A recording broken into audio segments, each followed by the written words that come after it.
தமிழ் கொஞ்சம் நல்லா உச்சரிக்கணும் அப்படின்ற ஒரு கியூரியாசிட்டி அண்ட் பயம் உள்ள இருக்கும்ல, அந்த மாதிரி ஒரு ஃபீல் இருக்கு எனக்கு. கியூரியாசிட்டிக்கு தமிழ்ல சொல்லு பாப்போம்.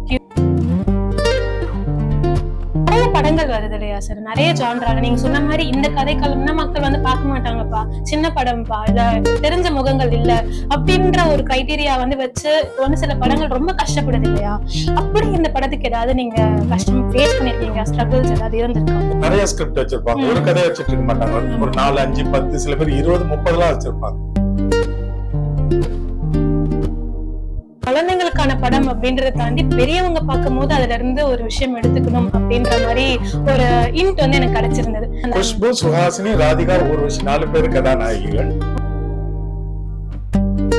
சார் அந்த படம் இன்னும் ரிலீஸ் பண்ணாம இருக்கீங்க?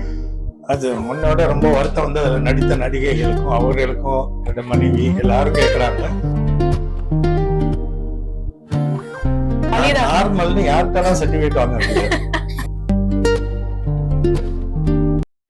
சினிமா வியாஸ்க்கு வணக்கம், நான் திவ்யா ஸ்ரீனிவாசன். இன்னைக்கு என் கூட வந்து சோழக்கொல்ல பொம்மை டீம்ல இருந்து தான் வந்து ஜாயின் பண்ணிருக்காங்க. வணக்கம் சார்.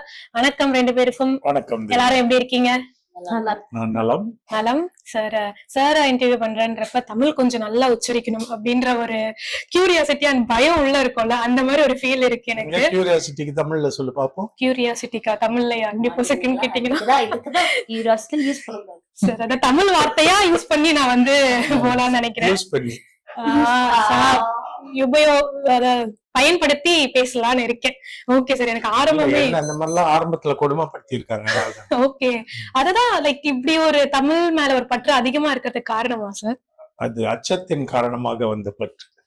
ஏன்னா நம்ம பேசுறதெல்லாம் ரொம்ப கவனிக்கிறாங்கன்னு எப்ப தெரிய ஆரம்பிச்சதோ அப்ப அந்த அச்சம் வர தொடர்ந்துச்சு. அதனால என்ன நான் கொஞ்சம் தயார்படுத்திக்கிட்டேன். Okay sir. நானும் உங்ககிட்ட இருந்து நிறைய கத்துக்கணும்னு நினைக்கிறேன். தமிழ் அந்த ஷோ பார்த்தே நாங்க வந்து பயங்கரமா இன்ஸ்பயர் ஆயிருக்கோம். ஆனா இப்ப சோழக்கொல்ல பொம்மை படத்தை பத்தி வந்தோம் அப்படின்னா, ட்ரைலர் அண்ட் டீசர்ஸ் பார்க்கும் போதே குழந்தைங்களுக்கான படம் அப்படின்றத தாண்டி பெரியவங்க பார்க்கும் போது அதுல இருந்து ஒரு விஷயம் எடுத்துக்கணும் அப்படின்ற மாதிரி ஒரு இன்ட் வந்து எனக்கு கிடைச்சிருந்தது. நீங்க இந்த படத்தை எடுக்கிறதுக்கான, அந்த படத்துல இருக்கிறதுக்கான ரீசனா என்ன பாக்குறீங்க? நம்ம பொதுவா படம் எடுக்கிற இயக்குநர்கள், எழுத்தாளர்கள், திரை எழுத்தாளர்கள்லாம் நிறைய ஸ்கிரிப்ட் வச்சிருப்பாங்க, ஒரு கதையை வச்சிட்டு இருக்க மாட்டாங்க. ஒரு 4, 5, 10, சில பேர் 20, 30 வச்சிருப்பாங்க. அடுத்தது இது பண்ணலாம்னு தோணும்ல. அப்படி எனக்கு நான் வச்சிருந்தவைகள்ல இதற்கு முன்னாடி நான் 2 படம் பண்ணியிருக்கேன். முதல்ல இயக்குனரா மியூசிக்கலா ஒண்ணு எடுத்தேன், campus musical, youngsters college campus வச்சு 17 பாடல்களை வச்சு. அப்ப அடுத்தது வேற மாதிரி எழுதுற மாதிரி ஒரு சூழல் இருந்தது. 2வது படம் என்ன பண்ணேன்னா, 4 பெரிய முன்னணி நடிகைகளை வைத்து ஒரு படம் இயக்கணும். அது வெளியே வரல. குஷ்பு, சுஹாசினி, ராதிகா, ஊர்வசி 4 பேர் கதாநாயகிகள். அது வந்து ஒரு வித்தியாசமான கதைக்களம். 4 பேர் இருக்காங்கனாலே அது ரொம்ப, அது ஒரு கொஞ்சம் பெரிய படம் தான், வேற மாதிரியான கதைக்களம். அது ஒன்னும் வெளியாகல. அது 3வது வரும்போது வேற பண்ணணும்னு வச்சிருந்தப்போ எனக்கு தற்செயலா இது சரியா இருக்க மாதிரி இருந்தது. அதனால இது எடுத்தேன். சிறுவர்கள் படம்ன்றதுதான் முதல்ல பெரிய காரணம் அப்படின்னு சொல்லி. எனக்கு இன்னொரு கேள்வி வருது, ஏன் சார் அந்த படம் இன்னும் ரிலீஸ் பண்ணாம இருக்கீங்க? அது முன்னோட ரொம்ப வருத்தம் வந்து அதுல நடித்த நடிகைகளுக்கும் அவர்களுக்கும் என்னோட மனைவி எல்லாரும் கேட்கறாங்க. அதோடதான் நிகழல, இன்னும் வெளியாக முடியல. பாப்போம், குறைந்தபட்சம் ஓடிடி மூலமாவது விரைவில் வெளியாகும். கொஞ்சம் ரெக்வெஸ்ட் பண்றோம் சார் நாங்க. ஏன்னா அங்க 4 பேரும் வந்து இருக்காங்கன்றப்பயே ஒரு ஆர்வம் வந்து பயங்கரமா இருக்கு. அது என்ன மாதிரி கதைக்களமா இருக்க போகுது அப்படின்னு. சோ கூடிய சீக்கிரம் அது வந்து அது ஒரு லைன்ல அதோட கதைக்களம் என்னன்னு நான் சொல்றேன். 1980களோட இறுதியில 90கள்லயும் வந்த 4 படத்தினுடைய தொடர்ச்சி இந்த படம். குஷ்பு நடிச்சது மன்னன் ஒரு படம், ரஜினி சார். அதுல லவ் பண்றது குஷ்பு கேரக்டரும் ரஜினி கேரக்டரும், ஆனா கல்யாணம் பண்றது விஜயசாந்தி. அப்ப குஷ்பு தனியா நிக்கிறாங்கல்ல, அந்த கேரக்டர் எடுத்துக்கிட்டேன். சிந்து பைரவியில கடைசியில குழந்தைய பெத்து கொடுத்துட்டு சிவகுமாருக்கும் சுலக்ஷனாக்கும் அந்த குழந்தைய கொடுத்துட்டு சுவாசினி வெளியில வந்துருவாங்க. அப்ப அவங்க வாழ்க்கை என்ன ஆகுது அந்த கேள்வியோட பட முடியல. அந்த சிந்து கேரக்டர் எடுத்துக்கிட்டேன். அப்புறம் ரெட்டவால் குருவின்னு ஒரு படம். ஒரே சமயத்துல ஏற்கனவே திருமணமான மனைவி அர்ச்சனாக்கு தெரியாம இன்னொரு உறவு ராதிகா, மோகனோட கதாபாத்திரம். அப்ப ஒரே சமயத்துல மருத்துவமனையில பக்கத்து பக்கத்துல குழந்தை பிறக்கும், பெரிய காமெடியா இருக்கும். உண்மை தெரிஞ்ச உடனே 2 பேரும் சேர்ந்து வாழ்ற மாதிரி கதை முடியும், 2 மனைவிகளோட குழந்தையோட. நான் அதை எப்படி எடுத்துக்கிட்டேன்னா, அது சாத்தியம் இல்ல. ஒரு கட்டத்துல என்ன இருந்தாலும் ஒரு உண்மையான மனைவியோட இடத்த நம்ம எடுத்துக்க கூடாதுன்னு தன்னோட குழந்தையோட ராதிகா வெளியில வந்துடுறாங்கன்னு கற்பனை பண்ணி அந்த கதாபாத்திரத்தை எடுத்துக்கிட்டேன். அப்புறம் மைக்கேல் மதன காமராஜன்ல நம்ம மதன் இருக்காரு, இவரு சமயக்காரரு, பாலக்காட்டு மாதவன். இல்ல மைக்கேல் மதன காமேஸ்வரன். காமேஸ்வரன் அந்த காமேஸ்வரோட கதாபாத்திரம் அவரோட மனைவிதான் ஊர்வசி ஆடுவாங்க. அந்த கதாபாத்திரத்தை எடுத்துக்கிட்டேன். அது வந்து ஒரு இன்ட்ரெஸ்டிங் சுவை சேர்க்கணும் காமெடின்னு இருக்கா. இந்த 4 பேரும் 25 வருஷம் கழிச்சு ஒரு இடத்துல தங்க அந்த கதாபாத்திரமா சந்திக்கும் போது என்ன நடக்குதுன்ற தொடர்ச்சியா இந்த கதை எழுதியது. சரி, என்ன சார் எல்சியூ எம்சியூன்னு இங்க ஒரு சினிமாட்டிக் யூனிவர்ஸே ஒண்ணு சேர்த்திருக்கீங்க அப்படின்ற மாதிரி இருக்கு எனக்கு. நல்லா ரொம்ப சுவாரஸ்யமா இந்த கதையை சொன்னோன்னே இவங்க எல்லாம் ரொம்ப அசந்து போய் சொல்லும் போது நீங்க பாருங்க கூஸ் பம்ஸ் இருக்கு எனக்கு. உனக்கே இந்த தலைமுறைக்கு எப்படி இருக்குன்னா அந்த படங்களை பார்த்து அந்த தலைமுறைக்கு எப்படி. அதான் அந்த படங்கள் எல்லாம் பார்த்தனாலதான் அந்த கேரக்டர்ஸ் எல்லாம் வந்து ஒன்னொன்னும் அப்படி நிக்கிற. இந்த படத்தை அவங்க எல்லாம் ரொம்ப ஆர்வமா பண்ணுவோம்னு சொல்லி இந்த கதை ஆஸ்திரேலியால நடக்கிற மாதிரி வச்சிருந்தேன். அது எப்படி இந்த கதாபாத்திரங்கள் மீட் பண்றாங்க இதெல்லாம் பண்ணி அவங்க ரொம்ப ஆர்வமா போய் எல்லாம் நடிச்சு படத்தை முடிச்சுட்டு வந்து போட்டு காமிச்சா இன்னைக்கு இங்க இருக்கிற பல இவங்களுக்கு வந்து இதெல்லாம் இந்த படம் எல்லாம் இந்த தலைமுறைக்கு தெரியாது இதெல்லாம் போகாது இப்படியே சொல்லி இந்த படத்தை வெளியிடாம இப்ப வரைக்கும் வச்சிருக்காரு.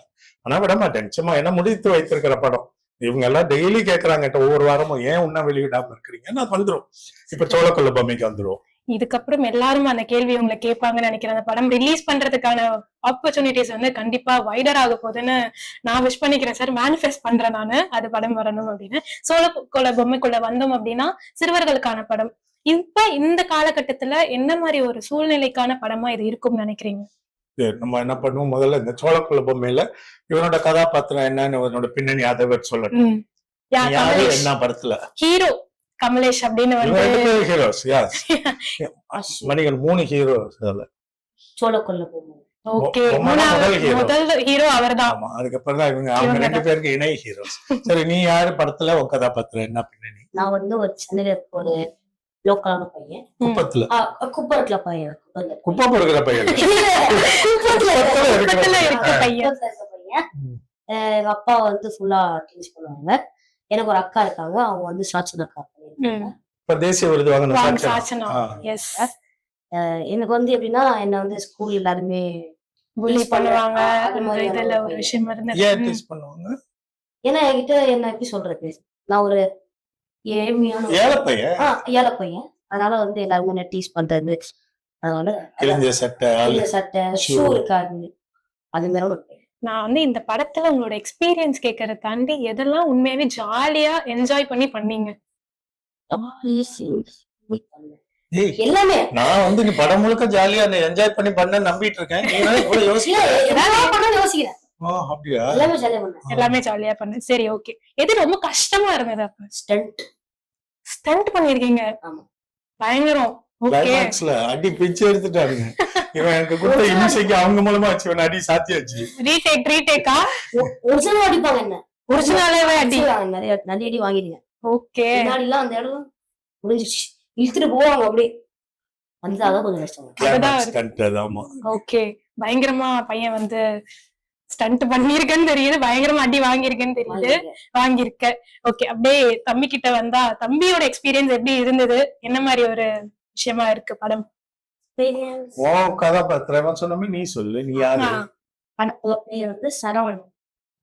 அந்த சிட்டிக்கு கொஞ்சம் தள்ளி இருக்க ஒரு கிராமத்துல இருக்கிற இதுக்கு ஒரு அரசு பள்ளியில படிக்கிற ஒரு பையன். அம்மா வந்து சத்துணவு கொடுத்துல அரசு. இந்த மாதிரி ஒரு கேரக்டர். நான் வந்து ஒரு ஸ்லம் ஏரியால குப்பத்து பையனா, நீங்க வந்து ஒரு கிராமத்து பையனா? ஓகே, ஸ்லம்லாம் வேணான்றது மாட்டிப்பீங்க கடைசியில. இங்கிலீஷ் பேசினா மாட்டிப்பீங்க. சரி, நான் வந்து இங்கிலீஷ் வார்த்தைகளை இந்த இன்டர்வியூல வந்து கம்மி பண்ணணும்னு முயற்சி பண்றேன். அப்போ ஒவ்வொன்றிலும் பிடிக்கிறேன். இதுவே ஒரு டாஸ்கா வச்சிருப்ப போல. டாஸ்க்ன்றதுக்கு தமிழ் வரல. டக்குன்னு டாஸ்க் என்னது? டக்குன்னு தமிழ் வரலப்பா.